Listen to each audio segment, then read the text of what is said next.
Welcome to our channel. అందరూ బాగున్నారా అండి?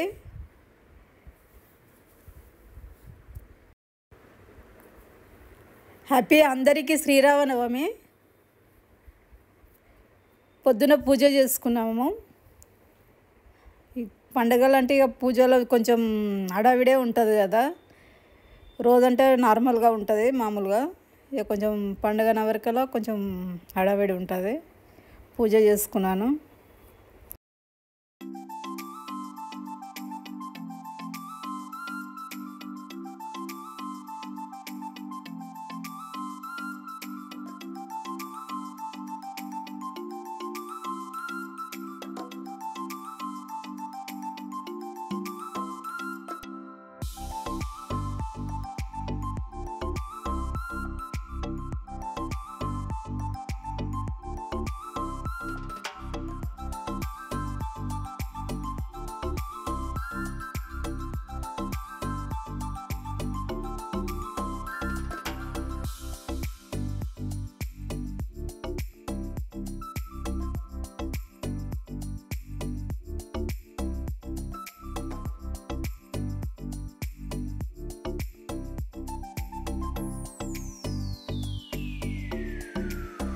ఇప్పుడు మనం కుకింగ్ దగ్గరికి వెళ్దాము.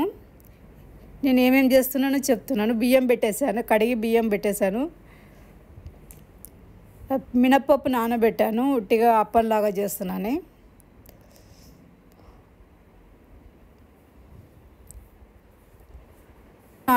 ముందే నానబెట్టేసుకున్నాను పొద్దున్నే లేవగానే.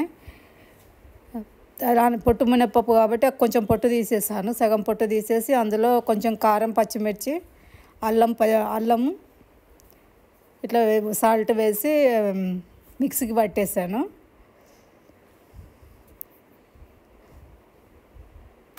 మినపవడలు చేసుకుంటున్నాను. పెద్దగా కూడా చేసుకోవచ్చు, కానీ నేను చిన్న చిన్నగా చేస్తున్నాను. నేను చేసుకుంటున్నాను అనమాట. ఎక్కువ నానబెట్టలేదు, కొంచెం ఒక రోజుకే నానబెట్టాను. ఎందుకంటే అవి ఎండాకాలం కదా, మళ్ళీ తెల్లవారితే కొంచెం స్మెల్ కూడా వస్తాయి. అందుకే కొంచెమే నానబెట్టాను. మళ్ళీ పూర్ణం కూడా చేశాను. మనకు శనగపప్పుది ఉంటుంది కదా మనకు భక్ష్యాలకు.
అనమాట.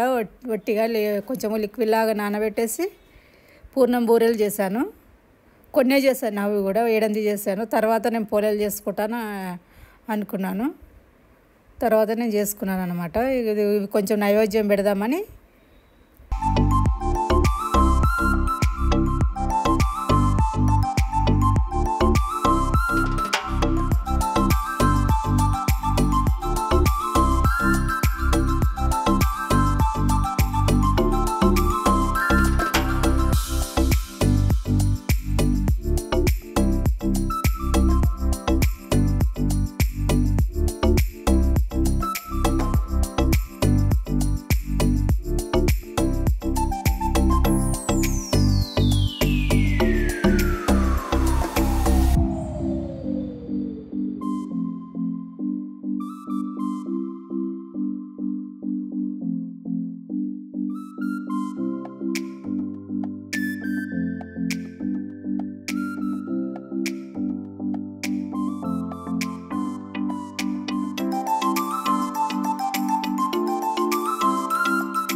పులిహోర చేసుకుంటున్నాను. చింతపండు నానబెట్టాను. నేను పొయ్యి మీద మసాలా పెట్టలేదు. సింపుల్గా ఇలా చేసుకుందామని ఉట్టిగానే నేను మామూలు పులుసే ఇట్లా చిక్కగా తీసి అన్నంలో కలిపేస్తున్నాను. కొద్దిగా సాల్ట్ వేసి కలిపేసుకున్నాను. ఇప్పుడు పోపు పెట్టేస్తున్నాను. అన్నంలోకి పోపు పెట్టేసి అన్నంలో కలిపేసుకుంటానని పోపు పెట్టేస్తున్నాను.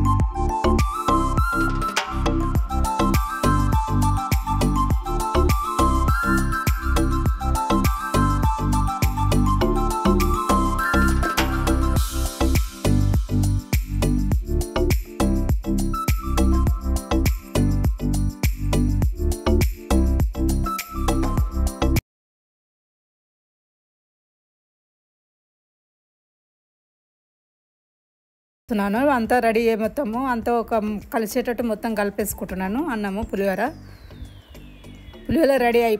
రెడీ అయిపోయిందండి. ఈరోజు పండుగ కానీ ఇవే చేసుకున్నామండి సింపుల్గా. లైక్ చేయండి, షేర్ చేయండి, కామెంట్ చేయండి, సబ్స్క్రైబ్ చేయండి. మరొక వీడియోతో మీ ముందుకు వస్తానండి.